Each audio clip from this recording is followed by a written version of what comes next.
Hari ketiga dan terakhir tes Sepang di Malaysia sekali lagi dipengaruhi oleh hujan, tetapi hanya pada akhir jam terakhir ketika sebagian besar pembalap telah menyelesaikan tes. Sebuah serangan di menit-menit akhir sebelum akhir jam terakhir membuat Marini berada di posisi teratas dengan catatan waktu terbaik dalam tes ini, yakni 1 menit 57,889 detik untuk melengkapi kemenangan bersih Ducati di Sepang.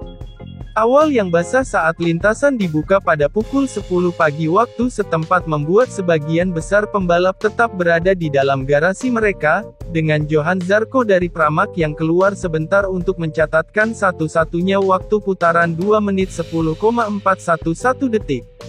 Ketika kondisi membaik di jam kedua, 16 pembalap mencatatkan waktu, dengan Marco Bezzecchi, pemuncak sesi hari Jumat, mengatur kecepatan dengan Ducati VR46-nya dengan catatan waktu 1 menit 59,506 detik.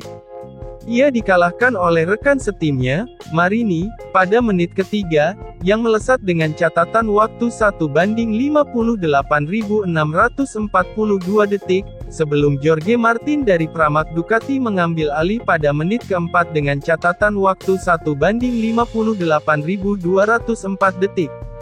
Martin, yang memuncaki sesi hari Sabtu, masih merasakan sakit di tangannya akibat kecelakaan di hari kedua, tetapi merasa Ducati berada dalam posisi yang tepat untuk menyempurnakan motor penantang tahun 2023 yang akan dibawa ke tes pramusim terakhir di Portugal bulan depan.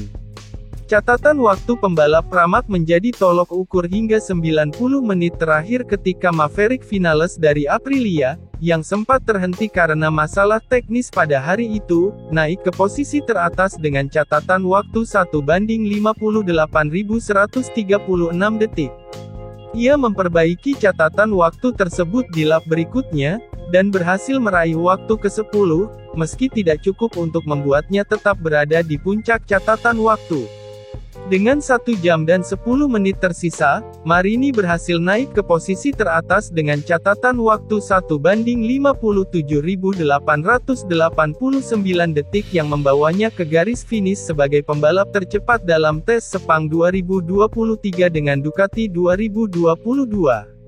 Juara dunia Bagnaia membayangi Vinales dengan selisih waktu 0,080 detik di atas motor pabrikannya, dengan Vinales melengkapi posisi 3 besar dari tim Ducati yang terdiri dari Enea Bastianini dan Martin dari Pramac. Aleix Espargaro hanya melahap 32 lap dengan motor Res GP yang telah ditingkatkan dan berada di urutan ke-6 tercepat di belakang Fabio Di Giannantonio dan Bezzecchi dari Gresini Ducati.